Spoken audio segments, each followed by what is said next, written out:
Tilea's Troubles. Part 25. All roads lead to Remas. Ridrafa. Early winter. The year 2401 to 2402. It had been a long afternoon. The leaders of the exiled Pavonan dwarfs had been discussing their future, along with their Ridrafan host, Master Bolshin, working their way through all the possibilities for their new home, and one by one dismissing them. Now, as the sky darkened on this late autumn day, they addressed yet another possibility, Remas. "Surely Remas would be no more welcoming to you than Pavona?" asked Master Bolshin, his voice beginning to strain after the long and oft heated discussion. "Would they not also refuse you hospitality? Duke Guidobaldo is Morrite to the marrow of his bones, while Remas is the very seat of the Church of Morr. If the Duke believes dwarves and their own gods are a corrupting presence in his city, then how much more must we be hated in Remas?"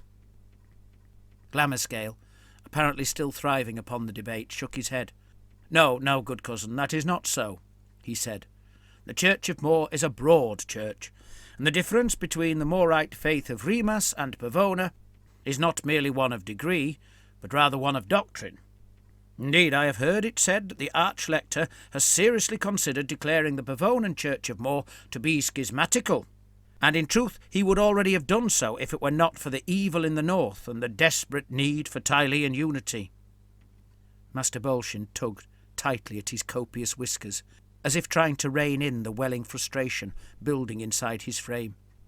"You say no, cousin, and then you prove the very point I was making. If the arch-lector yearns for unity, then he will hardly act in such a way that would upset Duke Guidobaldo. The Pavonan army is large, with a history of assisting the church.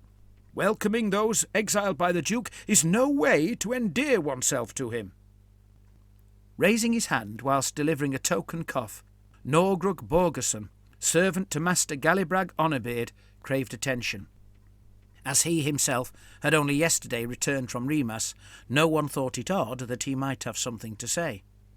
Once Gallibrag had gestured his consent, Norgrug spoke quietly and assuredly. "As well as the dwarfs who already dwell within its walls, Remas has dwarfs in its standing army, entire regiments no less. The Remans would not turn us away, not for being dwarfs at least. They might have other reasons, I grant you, but not a dislike of dwarfs." "The Reman overlord, Matusi, commands the city-state's army, not the arch-lector," said Bolshin, almost falling over his words as he was in such a rush to disagree. "For all we know, the arch-lector is even now suggesting a termination of contract for the dwarven mercenaries, as well as banishment for all the rest. You cannot act so foolishly as to settle yourselves in another city so likely to be on the brink of banishing our kind. It would be bad enough if they merely intended to hinder your prosperity, but it would be your utter ruin if they also drove you away." Norgrug smiled, perhaps in an attempt to mollify Bolshin. If so, he failed, for most of the company took it as a mocking sort of expression, some being shocked at a mere servant's audacity. Not so, Master Bolshin. The day before my departure, I witnessed the arch-lector himself and several high clergy of the triumvirate churches blessing the Reman army, dwarfs included. Bolshin's pessimism was not going to be defeated so easily. "Then what if it is the overlord who is of a like mind with Duke Guidobaldo? Maybe he will move against the dwarfs, despite a contrary priestly attitude." "He will not, for he is merely overlord in name. It is arch-lector Calictus who rules in Remas." "No, Norgrug," countered Bolshin, "that cannot be. The Remans have made laws against such a thing. Not since the infamous arch-lector Frederigo have they allowed a priest to hold both spiritual and secular office. It is forbidden." "Nevertheless," interjected Master Gallibrag, "my servant speaks the truth. This I know to be true from more than just Norgrug's report. Consider this. What you say concerning the holding of offices could still be Reman law, for the overlord remains overlord. He has, however, named arch-lector Calictus his captain-general, his first minister, several more officers besides. I can assure you my servant is correct. Calictus now rules in Remas. both spiritually and worldly. The assembled dwarfs became agitated. Confusion was mixed with disbelief, contrariness with doubt, and the questions came tumbling out. Were Norgrug and Gallibrag certain? Why did nobody else know this? How did it come about? With a by your leave, Master Gallibrag, Norgrug set about explaining as best he could. The outside world believes Remas to have been comparatively inactive of late. Calictus seemed to have restricted himself to making proclamations commanding the people of Tilea to unite against the vampire duke, while the Reman overlord himself was particularly conspicuous in his lack of action. Glamorscale was nodding. That much is certainly true. I myself have heard merchants joking at Remas's expense, mocking the irony that while Viadaz assembled a crusading army at the behest of its lector, Remas itself failed to answer the arch-lector's call. Yet I have also heard rumours of upset in the Reman streets, demands for action, even violence. They were more than rumours, said Norgrug. I learned much from the dwarfs of Remas. They told me that the citizens had gone quickly from speeches and complaints, petitions and paper combats to open riots, illegal assemblies and mutinous militia actions, in the space of little more than a week. Now there is indeed a new government, not a new form of government, rather an old sort, of a kind that until recently most Remans thought was no longer a possibility.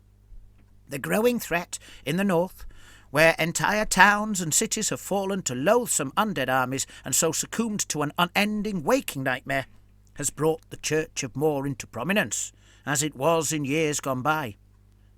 Every human in Remas accepts that of all authorities in Tilea, neither priestly or secular, the Morrites are surely best able to thwart the undead and cleanse the land of their corruption. As such, my informers suspected that the arch-lector would eventually have been begged to accept command of Remas's army, if not the whole city-state. That this came about so quickly seems to have been due to Calictus's exceptional ability to manipulate the tangled web of Reman politics, deftly mixing well-placed bribes, warnings, promises and suggestions, and so transforming this re-emergent desire for the Church's guidance into very real power. The company fell quiet, Bolshin included. It was the eccentric, and how can a dwarf wizard be described as anything but eccentric, Master Glamorscale, who broke the silence. I do not doubt you, Norgrug, for I do not doubt the wisdom of the Reman dwarfs. Yet, if such a change is afoot, we cannot take anything for granted. All that we think we know is made uncertain by the tumbling multitude of events. We would be walking into the unknown. There was a general murmur of agreement. Apparently Glamorscale thought that was just the right moment to pull a paper from his sleeve. If, however, we are willing to contemplate such risks, he continued, then I believe there is another course of action, perhaps more certain, that we ought favourably to consider. I have a letter here, which not only invites us to settle, but promises prosperity and protection. It appears our cousins in the mountains are aware of our plight. Part 2. For the Love of Morr. Remas, a week or so earlier. The arch-lector of the Tilean Church of Morr, His Holiness Calictus II, was not the only high cleric to attend the soldier's blessing. As his command of the Reman army had been confirmed by the triumvirate churches when they sealed the edict with MMM, the Macopian high priest and Myrmidian archpriest were also present.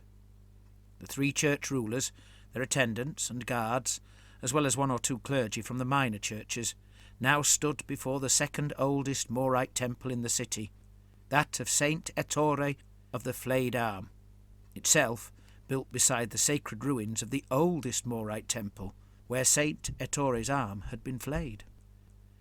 Calictus II wore a cloak of vermilion, the traditional brimmed hat of a lector, and a red and grey striped cassock, adorned with solid gold roundels. By his side was his captain of the guard, the mustachioed Kislevite Lukian Soldatovia, clad in full plate armour, while his bodyguard stood behind, liveried in the orange, blue and red of Remas. They were garbed in the now traditional northern fashion, despite the fact that the days when they were exclusively foreign themselves were long since over. Flavio Tognazzi, high priest of the church of Macopio, carried a shoulder-height staff of bullion silver, topped with a golden knob.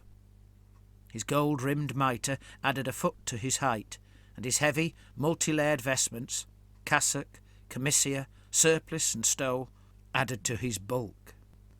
He held his right hand aloft to deliver his blessing as the soldiers marched by. His own flamboyantly slashed and puffed bodyguards stood boldly behind him. The Memidian archpriest, Lucino de Siccia, was attended by a novice priestess and 3 mercenary guards. He wore a heavy hood, gauntlets of thick leather, a robe trimmed in yellow and green, and carried a staff fashioned from the preserved remains of the spear used by the hero Publius Cornelius to kill a 3-headed dragon during the time of the ancient Roman Empire. A staff now tipped with a golden reliquary containing the ashes of said Publius Cornelius, who perished in the fire gushing from all 3 mouths, even as his magical spear pierced the triple-headed beast's single heart. The representatives of the lesser churches included the lonely figure of the abbotess Romina of the Chalian sisterhood, who may well have been contemplating what the future held for her order. War brought a plague of festering wounds and the misery of a multitude of lost limbs and lives, all of which made for a busy time for her sisters. The first soldiers to pass the little crowd of high clergy in attendance were the dwarf regiment, a solid mass of iron and steel, armour layered over armour. Their presence in the Roman army, acting as the general's lifeguard, usually deployed in the most privileged position on the right of the army's vanguard, and almost always first in the column of march, was certain proof that the Remans were not of a like mind with the Duke of Pavona. Next in line was the Cathaean regiment, the foreign sound of its brass horns no longer strange in the city. The soldiers bore an ensign bearing an old emblem of Morr, a single key to the heavenly garden. Beneath their scale armour they wore the blues and reds of Remas. Their main fighting body, armed with a far eastern style of spear that could double as a halberd, was preceded and followed by crossbow companies. These mercenaries, from such a far-away land, were not Morrites, for the canonical church of Remas, unlike the schismatic movement spawned by Sagranello in the previous century, did not expect all believers to place Morr at the pinnacle of the heavenly pantheon. And so, the people of Remas were uninterested in what gods the Cathaeans prayed to. Indeed, very few had the slightest clue who those gods were, which is probably for the best. The Cathaeans were followed by the mercenary pikemen, 2 regiments, almost every man from the great empire to the north. Their pikes, held in general salute at high port, like a forest of young trees bending in a gale, had been painted near their tips in the city's colours, while they themselves wore the same colours in and amongst their own attire. Their flags, however, were a confusion of colours, for they had added parts of the emblems of every state they had ever served, including those of some they had served in as regular soldiers before even becoming mercenaries. They were led by their swaggering colonel, who had a huge 2-handed sword sloped upon his shoulder. It was an entirely mercenary army of foreigners, and yet in permanent employment, not contracted merely for the usual periods of ferma and di rispetto.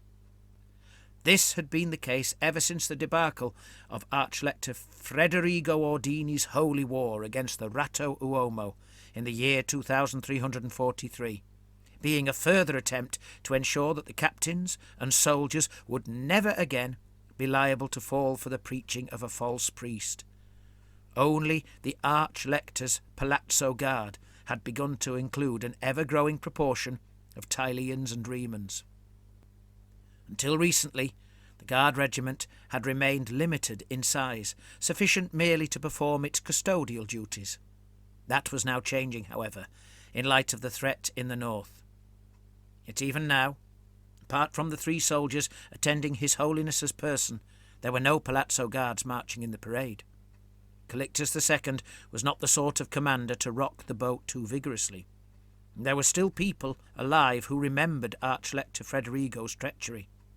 If he did have plans to recruit citizens for the standing army, then he was keeping them to himself.